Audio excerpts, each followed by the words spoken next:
Hello friends, welcome to Vedant academy with me Vivek Khiwal. जैसा कि आप सब जानते हैं, हम एनसीईआरटी सीरीज कवर कर रहे हैं। उस एनसीईआरटी सीरीज में आज हम 6th क्लास की जो सिविक्स है, नागरिक शास्त्र है, उसका क्या पढ़ेंगे? यूनिट 4 लाइवलीहुड, यानी कि आजीविका। यूनिट 4 में 2 चैप्टर हम कवर करेंगे, चैप्टर 8 एंड चैप्टर 9। चैप्टर 8 है रूरल लाइवलीहुड, जो ग्रामीण आजीविका है, और चैप्टर 9 है अर्बन लाइवलीहुड, जो शहरी आजीविका है। इसमें हम पढ़ेंगे कि जो ग्रामीण इलाके हैं, ग्रामीण परिवेश है, उसमें लोग अपनी आजीविका किस तरीके से अर्जित करते हैं, क्या क्या काम वो कर सकते हैं, किस तरह की एक्टिविटी में वो इन्वॉल्व रहते हैं। उसी प्रकार जब हम शहरी आजीविका की बात करेंगे तो हम बात करेंगे कि किस प्रकार शहर के लोग जो है, शहर में जो लोग जाते हैं, माइग्रेट होते हैं, वो किस तरीके से अपनी आजीविका अर्जित करते हैं, किस तरीके से अपना जीवन यापन करते हैं। तो आइए शुरू करते हैं आज का चैप्टर रूरल लाइवलीहुड, ग्रामीण आजीविका। In the first chapter we looked at the many kinds of diversity in our life. जो पहले कुछ चैप्टर थे उसमें हमने अपने जीवन में जो अलग अलग विविधताएं थी उनके बारे में पढ़ा, देखा, जाना, समझा। We also explored how living in different regions has an effect on work people do. और देखा कि किस प्रकार जो अलग अलग रीजन्स हैं, अलग अलग क्षेत्र हैं, उनका प्रभाव लोगों के कार्यों पर पड़ता है, पौधों पे पड़ता है, पेड़ पे पड़ता है, वहां की क्रॉप्स या कोई भी चीज जो वहां पे बिलोंग करती है, जो इंपॉर्टेंट आवश्यक है उन लोगों के लिए, उस पे उस जगह का, उन विविधताओं का, उस क्षेत्र का किस प्रकार एक प्रभाव रहता है। In this chapter we will look at the different ways in which people earn their living in villages. इस अध्याय में हम क्या देखेंगे कि गांव में कितने तरीकों से लोग अपनी आजीविका, अपने रोजमर्रा के खर्चे, अपने जो इनकम है वो किस तरीके से जनरेट करते हैं। And here too, in the first 2 chapters, we will examine whether people have equal opportunity to earn a living. और पहले जो कुछ चैप्टर्स हैं उन अध्यायों की तरह ही हम पढ़ेंगे कि क्या यहाँ समान अवसर है सभी लोगों के पास आजीविका अर्जित करने के लिए। We will look at the similarities. हम कुछ समानताओं को देखेंगे in their life situation and the problems that they face. हम कुछ समानताएं ढूंढने की कोशिश करेंगे। किसमें समानता? उनकी परिस्थितियों में, स्थितियों में, और उनकी जो समस्याएं हैं जो फेस करते हैं उसमें कुछ समानताएं ढूंढने की कोशिश करेंगे कि क्या क्या समानताएं। बेसिकली ये चैप्टर कुछ कन्वर्सेशन के थ्रू कवर करेंगे और देखेंगे कि कौन अलग अलग लोग अलग अलग तरह की एक्टिविटी किस प्रकार परफॉर्म करते हैं, क्या क्या कठिनाइयां उन्हें आती हैं, क्या क्या अपॉर्चुनिटीज उनके सामने क्रिएट होती हैं, वो सब देखेंगे। अब आप एक पिक्चर के माध्यम से देख रहे होंगे कि अलग अलग लोग किस तरह से आजीविका अर्जित कर रहे हैं, क्या क्या एक्टिविटीज परफॉर्म कर रही हैं। एक बच्चे के द्वारा बनाई गई एक पेंटिंग है। फॉर एग्जांपल, जैसे कि हम कुछ बात करते हैं, अगर हम यहाँ देखें तो एक मछुआरे हैं जो नदी में मछली पकड़ने गए हुए हैं। ये एक ठेला वाले हैं जो स्ट्रीट वेंडर्स जिसको बोलते हैं। ये एक राजमिस्त्री हैं, इनको देखें तो ये खुदाई कर रहे हैं, ये कुछ सामान ढो रहे हैं, ये भी कुछ सामान ढोने टाइप का ही लग रहा है। ये टी स्टॉल है चाय वाला। उसके अलावा ये पेड़ से कुछ तोड़ रहे हैं, ये खेत में कुछ कर रहे हैं, खेती, ये खेतों में स्प्रे कर रहे हैं। तो ये अलग अलग एक्टिविटीज है। ये साइकिल सुधारने वाले की दुकान है, जो मिस्त्री वगैरह होते हैं। तो ये अलग अलग एक्टिविटीज हम देख सकते हैं गांव के रेस्पेक्ट में कि किस प्रकार अलग अलग एक्टिविटीज परफॉर्म की जा रही है। आगे बढ़ते हैं। अब जैसे एक बात करते हैं, शुरुआत में मैंने बताया था कि ये चैप्टर एक कन्वर्सेशन की तरह चलेगा, बातचीत के रूप में चलेगा, और हम जानेंगे, समझेंगे कि किस प्रकार लोग अलग अलग एक्टिविटीज में इन्वॉल्व है। जैसे एक कलपट्टू विलेज है, तमिलनाडु के कोस्ट पे विलेज है, और यहाँ पे लोग अलग अलग तरह के काम करते हैं। अन्य विलेज जो है यहाँ से कुछ थोड़ी दूर, वहां पे भी नॉन फार्म वर्क भी है। नॉन फार्म वर्क जैसे क्या क्या हो सकते हैं? खेती तो लोग करते ही है, खेती के साथ साथ क्या करते हैं? जैसे बास्केट मेकिंग का काम, बर्तन बनाने का काम, पोट्स बनाने का काम, ब्रिक्स बनाने का काम, या ब्लैक कार्ड चलाने का काम, जो भैंसा गाड़ी है उसको चलाने का काम। There are people who provide service such as, कुछ लोग अन्य काम करते हैं, ब्लैक स्मिथ पे हैं, लोहार जिसको बोलते हैं, नर्सिस हैं, कुछ टीचर हैं, कुछ धोबी हैं, कुछ बुनकर हैं, कुछ नाई है, बार्बर, और कुछ साइकिल रिपेयर करने वाले लोग हैं। यहाँ पे और भी काम हो सकते हैं, शॉपकीपर, दुकानदार भी हो सकते हैं, व्यापारी भी हो सकते हैं। In the main street looks like अ बाजार, जो इनकी जो मेन मोहल्ला है वो किस तरह का दिखता है? बाजार की तरह, बाजार की तरह का वो मोहल्ला दिखता है जनरली। क्या मिलता है उसमें? Will find a variety of small shops, उसमें जो छोटी छोटी दुकानें हैं वो हमें देखने को मिलती हैं। जैसे क्या क्या? चाय की दुकान है, ग्रोसरी शॉप है, बार्बर शॉप है, क्लोथ शॉप है, टेलर की दुकान है, फर्टिलाइजर और सीड की दुकान है जो बीज वगैरह किसान यूज करते हैं जनरली। यहाँ पे 4 टी शॉप्स हैं which sells tiffin such as idli, वो इडली भी बेचते हैं, डोसा बेचते हैं, उपमा बेचते हैं, क्योंकि तमिलनाडु का गांव है तो वहां पे इसी प्रकार का जो भोजन का जो उनका नेचर है वो है। और morning and snacks, snacks morning और स्नैक्स में क्या क्या बेचते हैं वो? जैसे कि वड़ा हो गया, बोंडा हो गया, या मैसूर पाक इन द इवनिंग, और वड़ई बोंडा और मैसूर पाक इन द इवनिंग, शाम को वो ये सब बेचते हैं। Near the tea shop in a corner lives a blacksmith family whose home service serves as a workshop, और जो बराबर में एक दुकान है लोहार की, वो वर्कशॉप की तरह काम करती है। उनके घर के पास ही एक साइकिल हायर रिपेयर की शॉप है, वहां से आप किराए पर साइकिल ले भी सकते हो, साइकिल सुधरवा भी सकते हैं, सही करवा सकते हैं उसको। 2 families earn a living by washing clothes, 2 परिवार हैं जो कपड़े धो के अपना गुजारा करते हैं। और कुछ लोग ऐसे भी हैं जो नियर बाई टाउन में काम के लिए जाते हैं। कैसा कैसा काम हो सकता है? कंस्ट्रक्शन का काम हो सकता है, या लॉरी ड्राइवर हो सकते हैं वो। The village is surrounding by law hills, छोटी छोटी पहाड़ियों से वो विलेज घिरा हुआ है। और जो धान की खेती है, वहां की मेन क्रॉप जो है वो धान की खेती है, जो उन्हीं जमीनों पे उगाई जाती है जो जमीन प्रॉपरली इरिगेटेड हो, जहां पे ट्यूबवेल या किसी भी साधन से पानी की व्यवस्था अच्छी हो। ज्यादातर फैमिलीज जो है वो कैसे कमाती है? एग्रीकल्चर के माध्यम से। ये तो हमारे पूरे देश की ही एक बात है कि पूरे कंट्री में मोर देन 50% जो हमारी फैमिलीज हैं, मोर देन 50% जो लोग हैं, वो डायरेक्टली और इनडायरेक्टली हमारे कृषि पे निर्भर करते हैं। There are some coconut groves, इसके अलावा क्या क्या और क्या खेती होती है वहां पे वो भी देख लेते हैं। कि जैसे कुछ जो कोकोनट के ग्रोव्स वगैरह जो बनाए गए हैं वो भी है वहां पे। जो नारियल की खेती यहाँ पे होती है, कॉटन की खेती होती है, शुगर केन की खेती होती है, और कुछ प्लांटेशन की खेती भी होती है, आम का बगीचा टाइप का भी वहां पे है। और इसी तरीके से कलपट्टू जो जगह है वहां पे लोग अर्न करते हैं अपनी फार्मिंग के थ्रू। तुलसी एक व्यक्ति का नाम है। All of us work on Ramalingam's land, he has 20 acre. Ramalingam एक बड़े किसान है, बिग फार्मर है, उनके पास 20 एकड़ जमीन है। तो उनके यहाँ कुछ स्मॉल फार्मर, कुछ लैंडलेस फार्मर भी काम करते हैं, और उनके धान के खेत है कलपट्टू में ही। Even before I was married I used to work on paddy field in my parental village. और जो तुलसी जो एक लेडी है, वो जनरली क्या है कि अपने पेरेंटल विलेज, जब वो अपने पिता के घर थी तब भी वो खेतों में काम करती थी, और अब भी उसको रामलिंगम जैसे बड़े किसानों के यहाँ काम करना पड़ता है। कब से कब तक? 8:30 सुबह से 4:30 शाम तक। एंड करुथम्मा रामलिंगम वाइफ, उनको जो रामलिंगम की वाइफ है करुथम्मा, वो उनको सुपरवाइज करती है उस मजदूरी के दौरान। देख सकते हैं यहाँ पे कुछ धान लगाते हुए किसान आपको दिख रहे हैं, मजदूर आपको दिख रहे हैं। आगे बढ़ते हैं, तुलसी कहानी और आगे बढ़ाते हैं क्या क्या है। This is one of the few time in year that I find regular work. और तुलसी को साल में कम ही ऐसा होता है कि उसको रेगुलर जॉब मिल पाए। जैसे कि सोइंग के टाइम पे, ये भी एक किसान की एक कृषि में एक बड़ी समस्या है कि कृषि में जो जॉब है वो रेगुलर नहीं होती, वो सीजनल जॉब है। जैसे कि खेत की बुआई के टाइम पे, सोइंग के टाइम पे, या ट्रांसप्लांटेशन के टाइम पे जब वो खरपतवार वगैरह उखाड़ना होता है। साथ ही साथ जब कटाई का टाइम आता है, हार्वेस्ट का टाइम आता है, तब ज्यादा जॉब होती है। Now I am transplanting the paddy, अब वो जो धान की पौध है उसको लगा रही है। When the plants have grown a bit Ramalingam's will call us again, और जब वो बड़े हो जाएंगे तो वीडिंग वगैरह के लिए, जो खरपतवार उखाड़ने हैं या स्प्रे वगैरह करनी है, हार्वेस्ट के लिए उसको बुलाया जाएगा। तो इसलिए वर्क कैसा हुआ? सीजनल हुआ।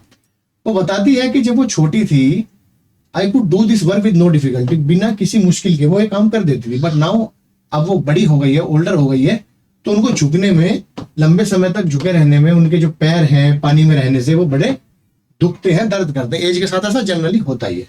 और रामलिंगम उनको इतना कम पे करता है कि वो ज्यादा नहीं है, बस गुजारे के लिए भी काफी नहीं होता। 40 रुपए पर डे, प्रतिदिन का केवल 40 रुपए। जबकि वो काम कितना करती है? सुबह के 8:30 से शाम के 4:30 तक। This is a little less than what labourer get in my home village, but I came here because I can depend on him to call me whenever there is a work. इससे ज्यादा वो और जगह भी कमा सकती थी, but दिक्कत क्या है कि वो जब भी रामलिंगम को कुछ काम आता है तो तुरंत वो तुलसी को ही बुलाता है, तुलसी को ही जॉब देता है, तो इस वजह से वो वहां पे आ जाती है। He does not go looking for cheaper labour from other village, उसे रामालिंगम भी अन्य किसी गांव से जो चीपर लेबर है उनको नहीं बुलाता। भाई हस्बैंड रमन, जो तुलसी का जो हस्बैंड है रमन, वो क्या है, इज ऑल्सो अ लेबरर, वो भी एक लेबरर है। एंड वो अपनी कोई जमीन उनके पास है नहीं, तो इसकी वजह से क्या करते हैं, वो काम करते हैं। और स्प्रे जो पेस्टिसाइड की है वो रमन करते हैं, जो तुलसी के हस्बैंड है वो करते हैं।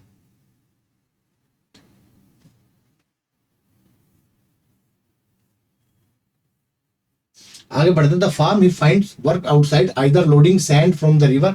और जब उसके पति को जब खेत में काम नहीं होता तो क्या करता है, सैंड लोड करने का काम करता है, रिवर से स्टोन लोड करने का काम करता है। This is send by truck, और ट्रक के द्वारा भेजी जाती है to use in nearby towns to make house. और नियर बाई टाउन्स में घर बनाने के लिए वो स्टोन और सैंड वगैरह भेजी जाती है। उस लैंड पे काम करने के अलावा वो क्या काम करती है, अपने घर में सारे काम करती है, अपनी फैमिली के लिए खाना बनाती है, सफाई करती है, अपने घर की कपड़े धोती है। और अन्य औरतों के साथ जाके वो कभी कभी फॉरेस्ट से फायरवुड भी चुन के लाती है। 1 किलोमीटर दूर क्या है, एक गांव है जहां पे बोरवेल है। उनके गांव में कोई बोरवेल भी नहीं है, पानी की व्यवस्था भी नहीं है, तो 1 किलोमीटर दूर जाना पड़ता है जहां से पानी मिलता है। और उसके पति उसकी मदद करते हैं, क्या, कुछ मटेरियल लाने में, जैसे ग्रोसरीज का कोई सामान है घर का, वो सामान लाने में उनके पति उसकी हेल्प करते हैं। और एक बेटी है जो स्कूल जाती है। पिछले साल one of them fell ill, अच्छा कुछ बच्चे भी है उनके पास जो स्कूल जाते हैं, उसमें से एक बीमार पड़ गई, had to be taken to hospital in the town, उसको अस्पताल ले जाना पड़ा, जिस अस्पताल के खर्चे के लिए उन्हें अपनी काऊ जो गाय थी उसको बेचना पड़ा।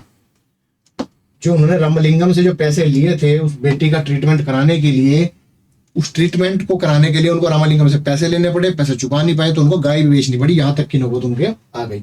तो एक तरीके से समझाया गया है कि किस तरीके से गांव की ये लाइफ है वो कितनी कठिनाइयों भरी होती है।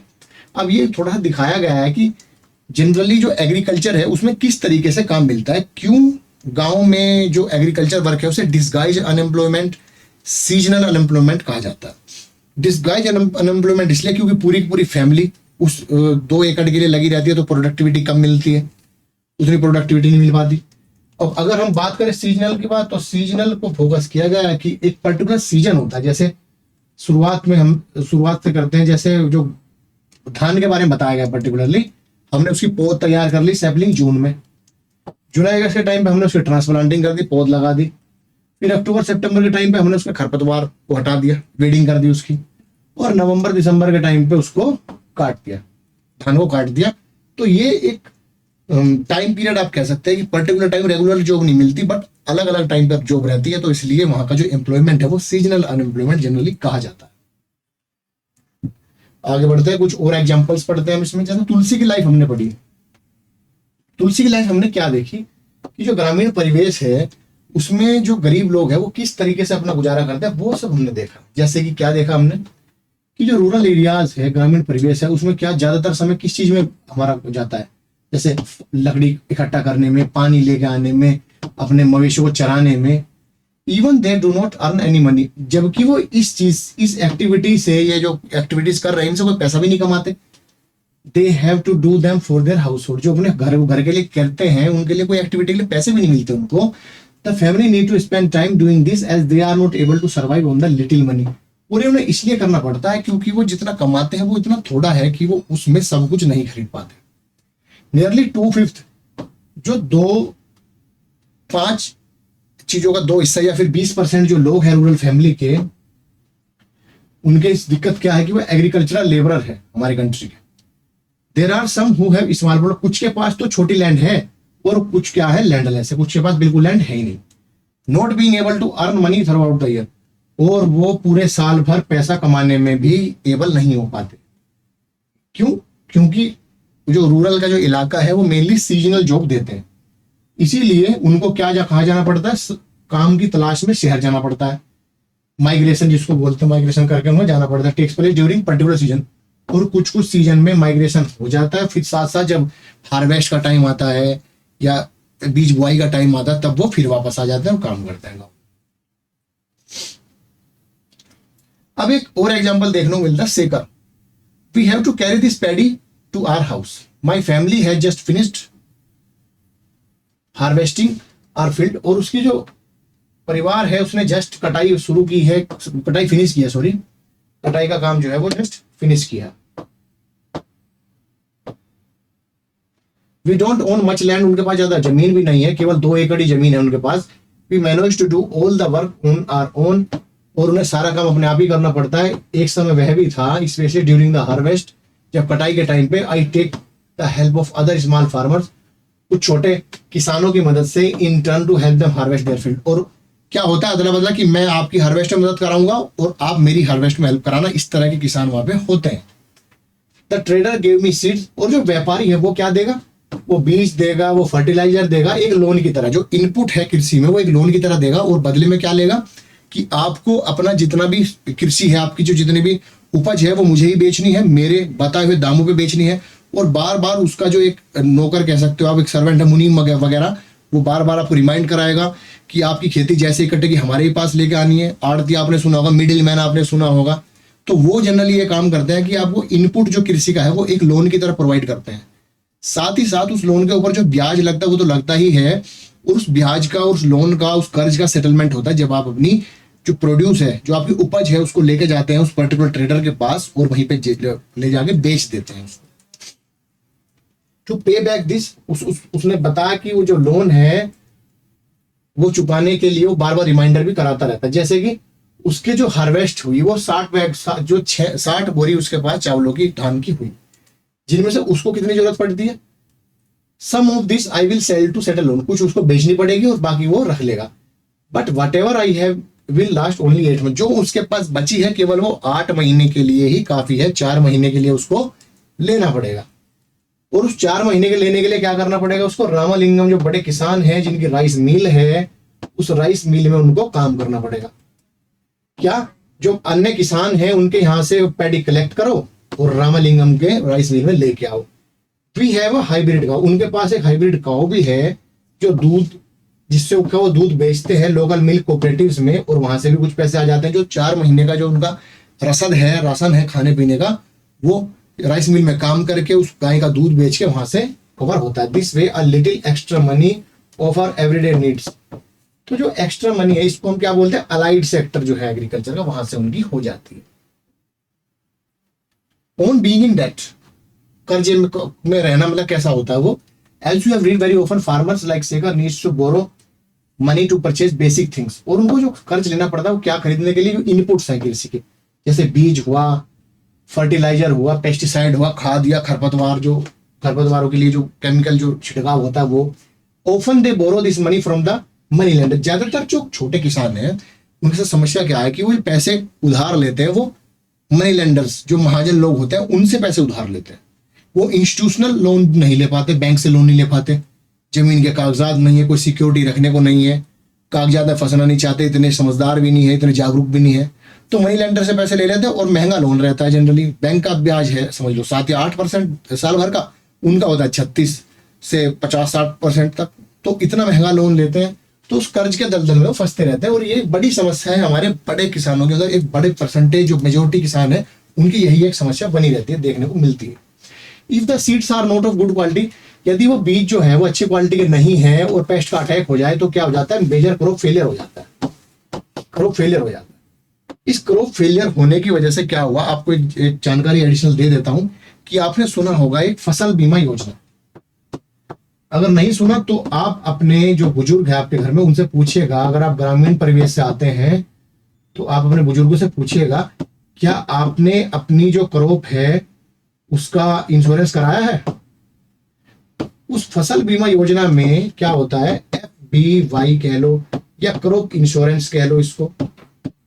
क्रॉप इंश्योरेंस से क्या होता है कि अगर आपकी फसल खराब होती है तो आपका जितना प्रोड्यूस है उसका जो पैसा है वो सरकार देगी, इंश्योरेंस कंपनी जिसके थ्रू आपने इंश्योरेंस कराया वो देगी।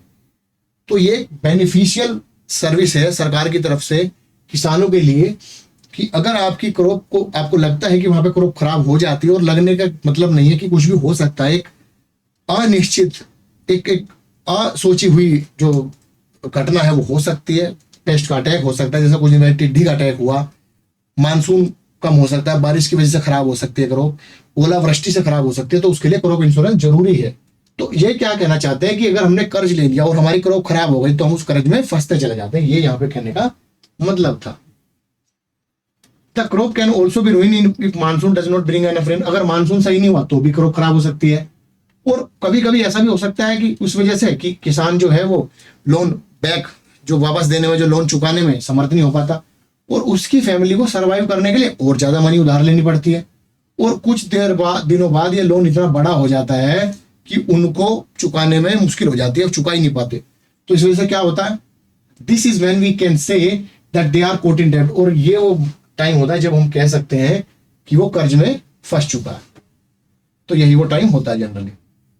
इन recent year this has become major course of distress, और कुछ सालों में आपने सुना भी होगा कि जनरली जो सरकार है वो भी वादे करती है कर्ज माफी के, लोन वेविंग के। वो इसीलिए किए जाते हैं क्योंकि हम देखते हैं कि अनेक किसान कर्ज के दलदल में फंसे हुए हैं, मगर सरकार तो उन लोन को चुकाती है जो आप इंस्टीट्यूशनल लोन लेते हैं, बैंक से, कोऑपरेटिव सोसाइटी से, रूरल जो आरआरबीज है हमारे, रीजनल रूरल बैंक से, उनसे।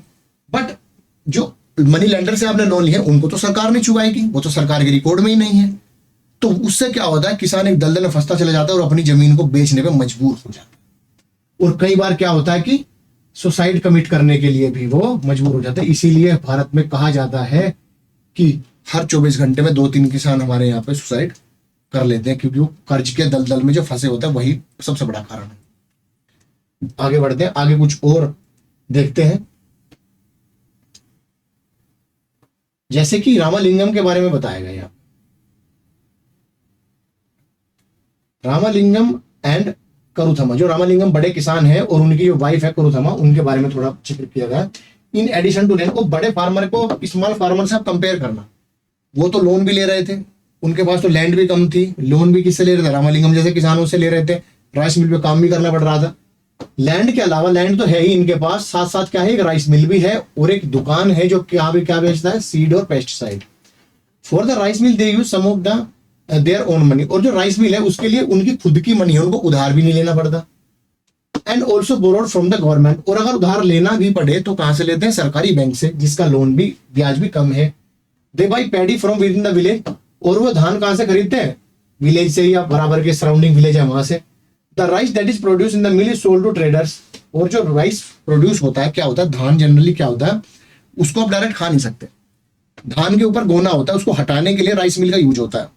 तो राइस मिल में राइस बन जाता है और राइस को फिर पैकिंग करके वो कहाँ भेज देते हैं, ट्रेडर्स को, व्यापारियों, और व्यापारी उसको रिटेल में बेचता है। फिर आप लोग जो घर पहुंचता है आपके, वो रिटेल में पहुंचता है, वो राइस होता है, चावल, और जो किसान उगाता है वो होता है धान, paddy.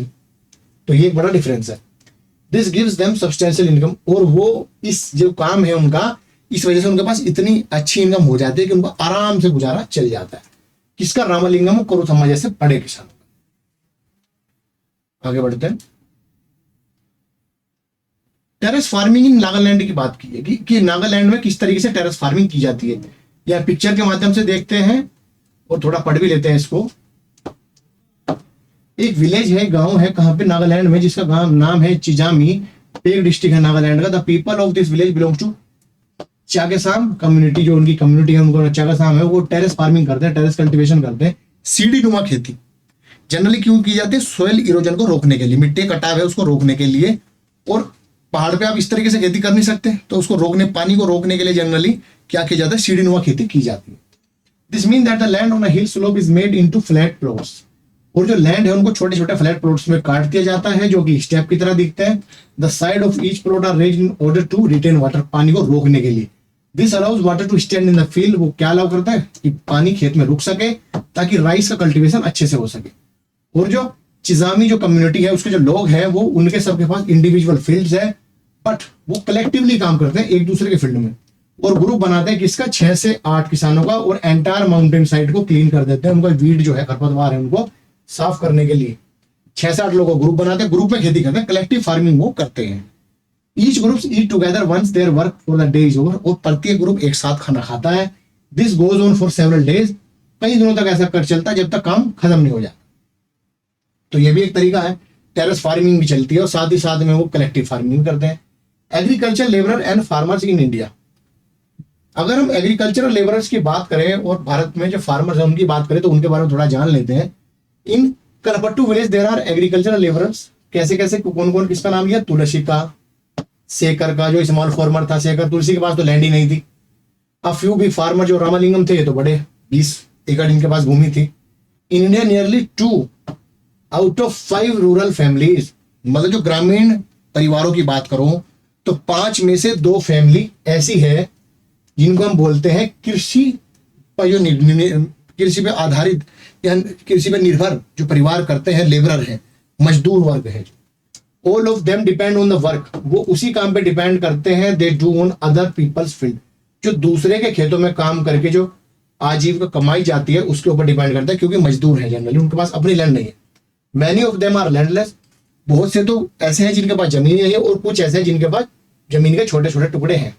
In case of small farmer, जो छोटे फार्मर है लाइक शेखर, उनके पास लैंड तो है बट इतनी ही है कि थोड़ी बहुत उसकी जो जरूरत है वो पूरा कर सके। जैसे कि शेखर की बात की थी, शेखर की लैंड इतनी थी, इतनी उपज हो पाती थी कि 8 महीने खर्चा उनका चल जाता था। 4 महीने का खर्चा वो रामालिंगम के राइस मिल में काम करके गाय का दूध बेच के तब चलाते थे।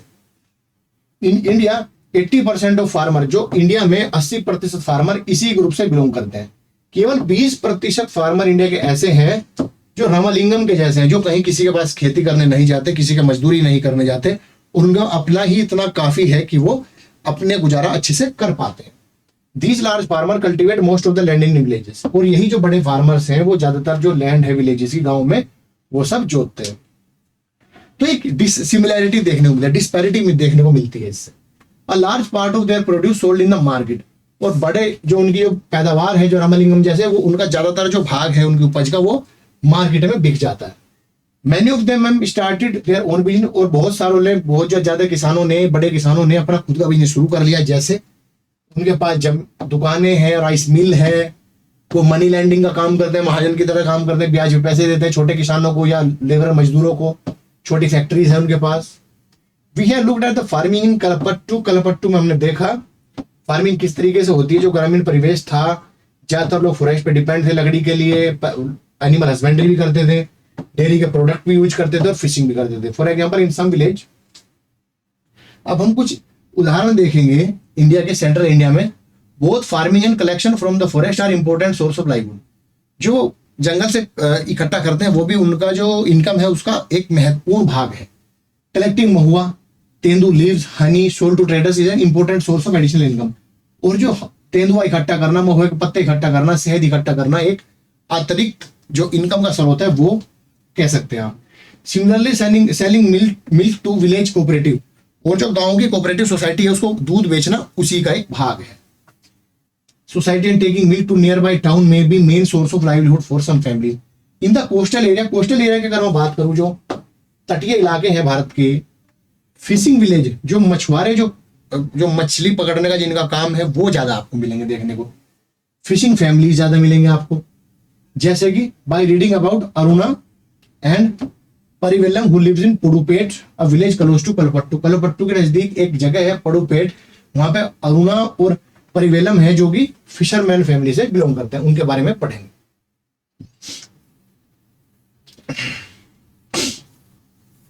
Aruna and Parivelam not very far from Kalpattu, एक पुडुपेट करके जगह है, गांव है। ज्यादातर गांव के जो लोग हैं वो मछली पालन से कमाते हैं, और सेम चीज किसके साथ है, अरुणा और परिवेलम की फैमिली के साथ है पुडुपेट में।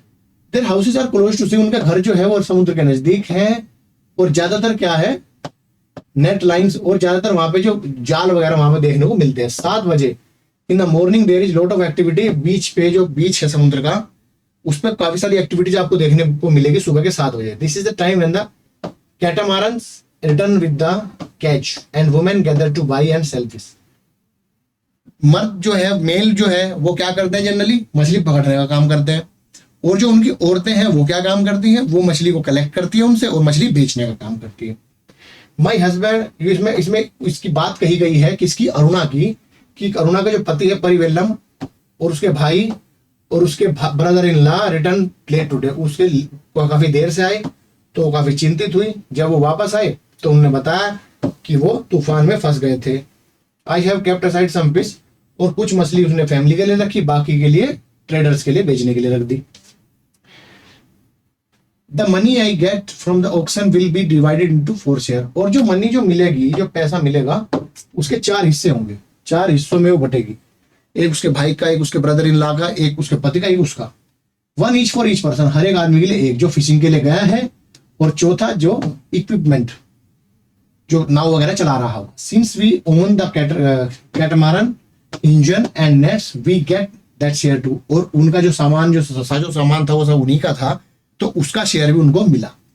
We have taken loan from bank, उन्होंने बैंक से भी एक लोन लिया है, और क्या खरीदा था, एक इंजन खरीदा था, जो कि उन्होंने अपनी जो कैटामैरन नाव जो है उनपे लगाया हुआ है। Now they can go far into the sea, अब वो इंजन की सहायता से समुद्र के अंदर तक जा सकते हैं, so that they can get a better catch, जिससे वो और अच्छी मछली, और ज्यादा मछली पकड़ सके।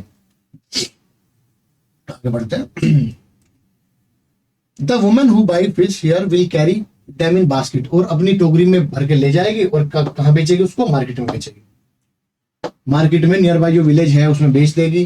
देयर आर अदर, और भी ट्रेडर्स वहां पे है जो दुकान पे उसको खरीद लेंगे। ऑक्शन होगा शाम को मछलियों का, तो ट्रेडर्स खरीद सकता है, कुछ व्यापारी खरीद सकता है, कुछ खुदरा के जो कस्टमर है वो खरीद सकते हैं। In the evening my husband or relatives will untangle and repair our nets, शाम को वो रिपेयर करेंगे उसको। एवरी अर्ली टुमारो मॉर्निंग, और सुबह सुबह 2 बजे वो निकल जाते हैं मछली पकड़ने के लिए। Every year for at least about 4 months during the monsoon, और मानसून के 4 महीने they can not go to sea, वो सी पे नहीं जा सकते। मतलब 8 महीने तो उनके पास काम है, बट मानसून के जो 4 महीने हैं, बारिश चलती रहती है, तूफान आते रहते हैं, उन सब टाइम में वो नहीं जा सकते, क्योंकि उस टाइम पे फिश ब्रीड का जो टाइम है, उस टाइम मछली नहीं मिलती, फिश ब्रीडिंग का टाइम है। During these months we survive by borrowing from traders, और इस टाइम पे वो क्या करते हैं, व्यापारियों से जो उधार लिए हुए पैसे होते हैं उनसे वो अपनी आजीविका जीवन यापन करते हैं। Because of this later on we force to sell the fish to that trader, और बाद में चल के वो मछलियां भी उस ट्रेडर को बेचते हैं। आपने देखा होगा कि एग्रीकल्चर में भी ऐसा होता था, जो ट्रेडर, जो व्यापारी इनपुट के लिए लोन देता था, उसी को ही लोन सेटल करने के लिए वो अपना उपज जो थी वो बेच देते थे। इसी तरह यहाँ पे हमें देखने को मिला कि मछलियां पकड़ते थे, और जिस सीजन में 4 महीनों के लिए जो मछली नहीं पकड़ी जाती थी, और जिस व्यापारी से वो पैसे उधार लेते थे, उस उधारी को चुकाने के लिए क्या करते थे, उसी ट्रेडर को वापस वो मछली बेचते थे, अपना लोन सेटल करते थे। तो एक बाउंडेशन हो गई, बंद गए वो, इसलिए वो ऑक्शन भी नहीं कर पाते थे। ऑक्शन में क्या होता था कि भाई दाम लगाते हैं अलग अलग व्यापारी, बट यहाँ पे दाम नहीं लगा सकते, यहाँ पे उसी व्यापारी को बेचना जहां से आपने लोन लिया है। Those lean months are the most difficult, वो जो मुश्किल भरे दिन है वो काफी समस्याओं भरे थे। Last year we suffered a lot because of tsunami, और पिछले साल सुनामी भी आ गई थी, तो उनको बहुत ज्यादा कष्ट झेलना पड़ा। तो रूरल लाइवलीहुड की हमने बात की, हमने मछुआरे के विलेज देखे, हमने नॉर्मल विलेज देखे, खेती वाले। अब एक टोटल समरी की तरह हम देख लेते हैं कि किस तरीके से रूरल लाइवलीहुड चलती है। People in rural areas earn their living various ways, अनेकों प्रकार से करते हैं अपनी आजीविका अर्जित करते हैं। Some works on farm by other earn their living on non farming activities, कुछ तो कृषि से कमाते हैं और कुछ ऐसी गतिविधियों से कमाते हैं जो कृषि से रिलेटेड नहीं है। ये रिलेटेड तो है, कृषि के बारे में नहीं, जैसे राइस मिल में काम करके, कंस्ट्रक्शन में काम करके, नॉन फार्मिंग एक्टिविटीज में, या दूध का काम करके, वो सब। Working on farms involve operation such as preparing land, sowing, weeding, और क्या काम होता है खेती में, harvesting of the crop. We depend on nature for the growth of this crops, प्रकृति पर निर्भर करना पड़ता है उन फसल की उपज के लिए। Hence, life revolves around certain season, और जो जीवन है वो कुछ सीजन के चारों तरफ घूमता रहता है। People are busy during sowing and harvesting and less so at other times. जो लोग हैं वो हार्वेस्टिंग और सोइंग के टाइम पे तो काफी बिजी रहते हैं, और बाकी टाइम वो क्या रहते हैं, फ्री रहते हैं, इसलिए सीजनल वर्क उन्हें देखने को मिलता है। Rural people in different region of the country grows different crops, जो हमारे ग्रामीण परिवेश के लोग हैं वो अलग अलग रीजन में, अलग अलग क्षेत्रों में अलग अलग फसल उगाते हैं। However, we do find similarities, और जबकि हमें इतनी अलग अलग विविधताएं हैं, इतनी डाइवर्सिटी है, फिर भी कुछ सिमिलैरिटी, कुछ समानताएं हमें उन किसानों में देखने को मिल जाती है। जैसे जो समस्या वो फेस करते हैं, क्या समस्या, कर्ज में फंसने की समस्या महसूस कर सकते हैं, प्रकृति पर निर्भर करती है उनकी फसल, वो भी सभी की एक जैसी समस्या है। ज्यादातर किसान बड़े किसान नहीं है, छोटे किसान है, या तो उनके पास लैंड थोड़ी सी है या फिर लैंड है ही नहीं। 80% किसान इसी ग्रुप से बिलोंग करते हैं, वो पूरे ही देश में ऐसा ही हाल है।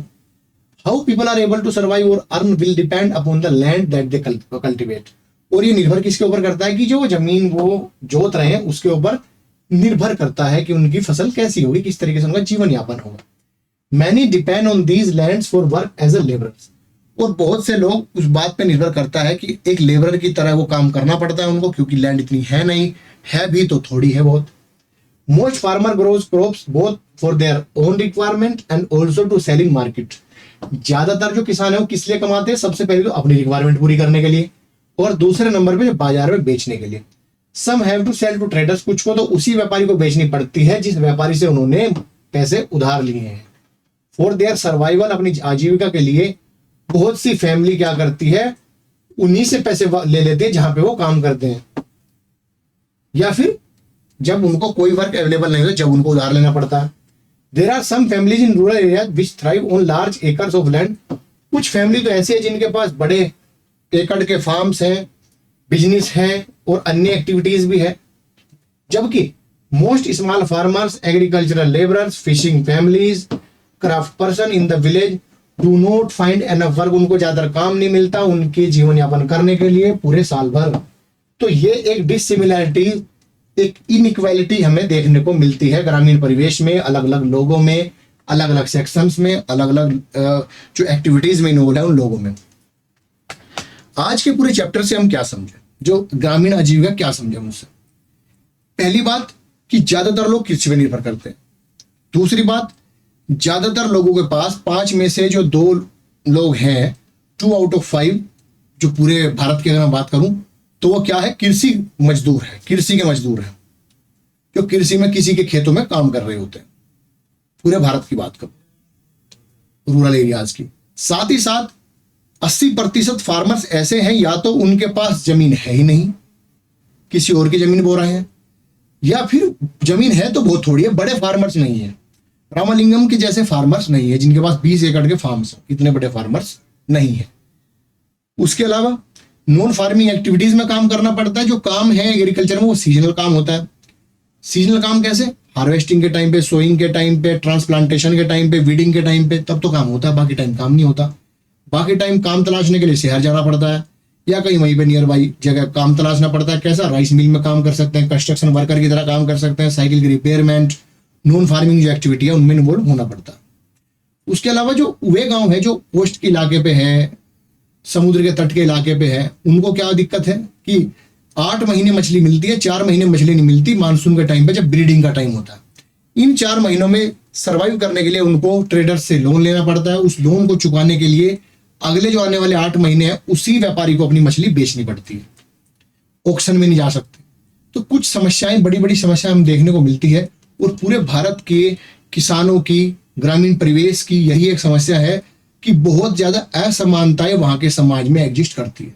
किसी के पास बड़े फार्म्स है, किसी के पास है नहीं, किसी के पास रोजगारी नहीं है, किसी के पास इतने रोजगार है कि उसका खेती भी है, उसकी बिजनेस एक्टिविटीज भी हैं, उसके फैक्ट्री इंडस्ट्री भी है। तो ये असमानताएं देखने को मिलती है। और बात करें, 2 जगह से बात होती है कि डाइवर्सिटी पूरे इंडिया में है, वो फार्मिंग की हो, क्रॉप्स की हो या अलग अलग एरियाज की हो, बट एक सिमिलैरिटीज मिलती है कि पूरे देश के किसानों की, पूरे देश के ग्रामीण परिवेश के लोगों की समस्याएं एक सी है। वो एक सी समस्याएं क्या हो सकती है? कर्ज में फंसना, कर्ज में धंसना हो सकता है, वो काम ना मिलना साल भर, वो समस्या हो सकती है। माइग्रेशन की समस्या है गांव से शहर में, वो हर जगह है। एजुकेशन की, हेल्थ की, वो समस्याएं हैं पूरे देश भर में। तो समस्याएं एक सी हैं, भले ही डाइवर्सिटी एग्जिस्ट करती हो अलग अलग क्षेत्रों में, अलग अलग सेक्शंस में, पर समस्याएं अगर हम बात करें तो एक जैसी दिखती है।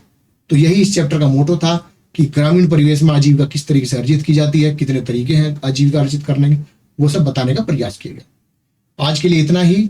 अगला चैप्टर जो शहरी आजीविका वो भी पढ़ेंगे कल। तो तब तक के लिए आप जो यूट्यूब का हमारा ऑनलाइन प्लेटफॉर्म है वेदांत अकेडमी का, उसको लाइक कीजिए, शेयर कीजिए, सब्सक्राइब कीजिए। आपकी कोई डाउट है, फीडबैक है, उसको कमेंट कीजिए, और बेल आइकन को दबाना बिल्कुल ना भूलें। ऑनलाइन प्लेटफॉर्म पर आपको जल्दी से नई वीडियो कोई भी आएगी तो मिलती रहेगी। तो इसी के साथ मैं आपसे इजाजत लेता हूं। थैंक यू वेरी मच, धन्यवाद।